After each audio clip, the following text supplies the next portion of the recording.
तो आज के इस क्लास में हम समझने वाले हैं कि अगर हमारे पास एक स्क्वायर दिया हो जिसके वर्टिसेस पे चार्जेस रखे हों। पहले केस में मैंने सारे चार्जेस सेम रखे हैं, plus Q plus Q plus Q, और दूसरे वाले केस में मैंने 3 चार्जेस प्लस क्यू लिए हुए हैं और एक मैंने वेरी कराया है माइनस क्यू से। हमें बताना है कि सेंटर पे यहां जो एफ नेट बनेगा पहले और दूसरे केस में वो कितना हो। तो आइए इसको हम समझने की कोशिश करते हैं।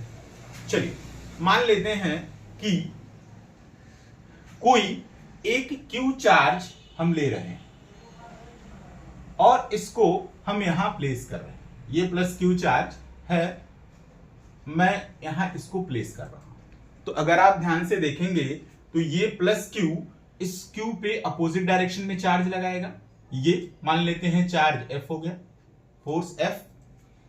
ये वाला इसको अगेन रिपल करेगा क्योंकि दोनों प्लस है, इसका फोर्स इस डायरेक्शन में आएगा।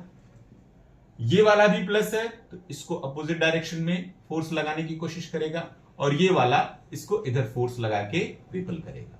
मींस इसमें अगर देखें तो ये वर्टिसेस एक दूसरे को कैंसिल आउट करेंगे और जो एफ नेट बनेगा वो आपका सेंटर पे कितना हो जाएगा, 0। आइए देखते हैं दूसरे केस में ये पॉसिबल है कि नहीं। अगेन हम ये प्लस क्यू चार्ज अपना लेते हैं और यहां पुट करके देखते हैं। तो अगर ये प्लस क्यू चार्ज आप यहां पुट करेंगे तो ये इसको रिपल करेगा, इस डायरेक्शन में फोर्स लगाएगा, मान लेते हैं एफ। अब ये इसको इधर फोर्स लगाएगा एफ, ये इसको अगेन रिपल करेगा एफ। लेकिन अगर आप ध्यान दें तो ये माइनस क्यू अब इस चार्ज को रिपल नहीं करेगा बल्कि अपनी तरफ क्या करेगा, अट्रैक्ट करेगा। यानी इस डायरेक्शन में जो फोर्सेस होंगे वो क्या होंगे, 2 होंगे।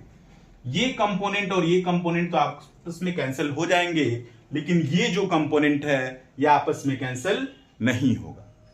तो इसमें एफ नेट आपका 0 नहीं आएगा। F net is not equal to 0 और यहां जो एफ नेट है ये आपका 0 के बराबर आएगा। Thank you.